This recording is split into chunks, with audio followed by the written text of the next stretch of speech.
Okay, so there is a lot of news today. I'm doing something very different. I'm going to disappear as I talk because I want you to see everything full screen, and I'll be back at the very end. Okay, here we go. Recent independent Russia media reports have claimed that due to problems Russia is facing in its war against Ukraine, Russian Defense Minister Sergei Shoigu is now being sidelined with the Russian leadership, with operational commanders briefing President Putin directly on the course of the war. Now, I've heard that before, and there's something to that. What's actually going on is in Donbass, if you look at the map over here in Donbass, this area, they haven't taken hardly any ground anytime recently. Within the last month, since the fall of Severodonetsk and Lysychansk, they've barely made, like Lysychansk is here, and they've gotten some ground here, but they've barely made progress towards Sloviansk and Kramatorsk. Bakhmut is still okay. There's areas in here that they want to, and they haven't gotten that ground. And so, as I understand, Putin is actually directing things from Moscow to his officials or his generals going around him. Russian officers and soldiers with first-hand experience of the war probably routinely ridicule Shoigu for his ineffectual and out-of-touch leadership as Russia progress has stalled. Shoigu has likely long struggled to overcome his reputation as lacking substantive military experience, as he spent most of his career in the construction sector and in the Ministry of Emergency Situations. So that's what's going on there. Now, let's turn our attention to Zelensky. The occupier should know we will oust them to our border, says Zelensky. So his daily message, he says this, and I think it's great. The occupier should know we will oust them to the border. Our border is the line of which has not changed. The invaders know it well. If they want to survive, it's time for the Russian military to flee. Go home. If you're afraid to return to your home in Russia, let such occupiers surrender, and we will guarantee them compliance with all the norms of the Geneva Convention. If they do not listen to me, they will deal with our defenders, who will not stop until they liberate everything that belongs to Ukraine. Like, he's not being ambiguous here about where we're going to stop. He's going all the way.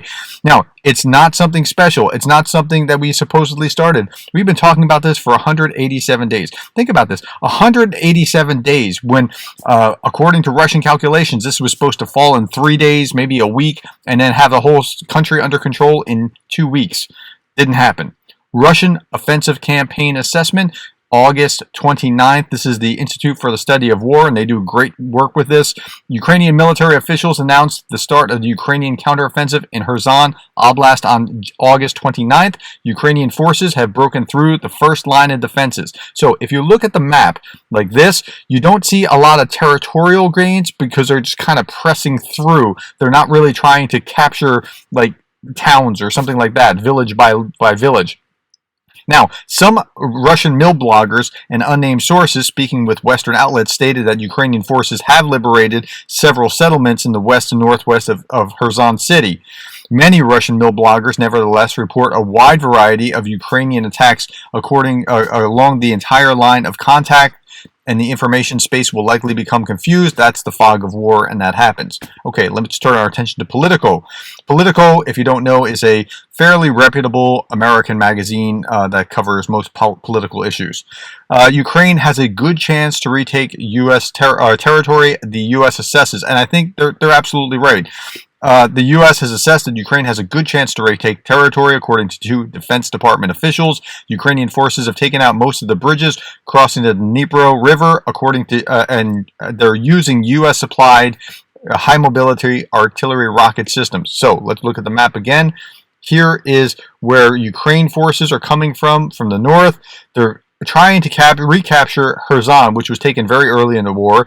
This river, they blew out all the bridges. So any Russian forces on this side are now going to be caught between the river and Ukrainian forces as they press down. They can't resupply them like they otherwise would have or send reinforcements in. Okay. Let's keep reading. The goal of this phase of the counteroffensive is to cut off Russian forces at the river and force them to surrender the city of Kherson.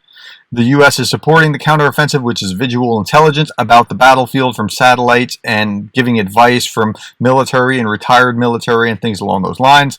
They've had to deplete. Now, this is why Shoigu is in the situation that he's in, and the progress in the Donbass has stalled. They had to deplete units from certain areas in the east in the Donbass to respond to what they clearly believe was a looming threat of a counteroffensive. So this area up here has largely stalled in the last month because they've been trying to send reinforcements down, and that's probably a pretty accurate assessment.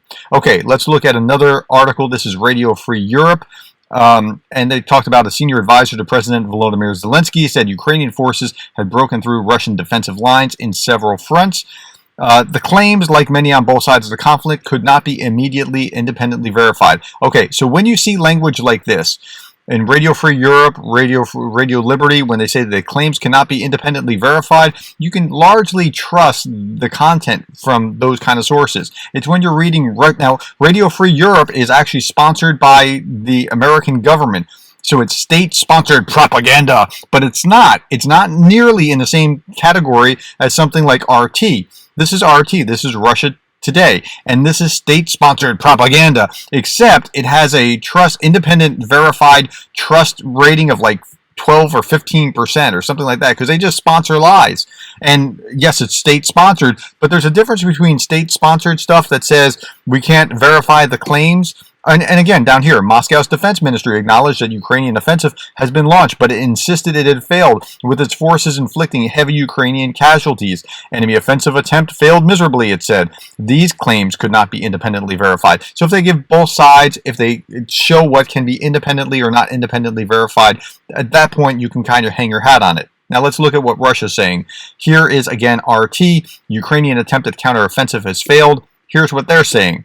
Ukraine's much-heralded counteroffensive in Kherson has failed miserably, the Russian Defense Ministry insisted on Monday. Now, why are they saying what they're saying? Because this will get picked up by Indian and Asian and African and Islamic press, and it will be carried around the world, whatever they say. Ukrainian forces had attempted to attack in 3 directions on orders of President Zelensky, but made no gains, Moscow explained. Russian troops caused great losses to the Ukrainian attackers during the day's battles, a statement read. Kyiv saw 26 tanks, 23 armored fighting vehicles, 9 more armored vehicles, and 2 Su-25 ground attack jets destroyed, while more than 560 troops were lost, according to the summary. Now, that may or may not be true, but I can't trust RT to actually tell me the truth. So we'll find out in a little while. We'll find out what the losses are, but right now we can't. Okay, and I'm going to end with this great bit because at least Ukraine has a bit of a sense of humor. Negotiations with Russia are going well in the southern direction of the front line.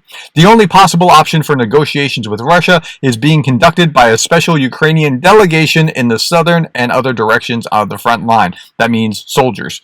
Negotiations are going well. We expect new compromises in the form of, quote, gestures of goodwill, he said. Now, that's funny because when they left Snake Island, they said, oh, well, we're leaving Snake Island as a gesture of goodwill.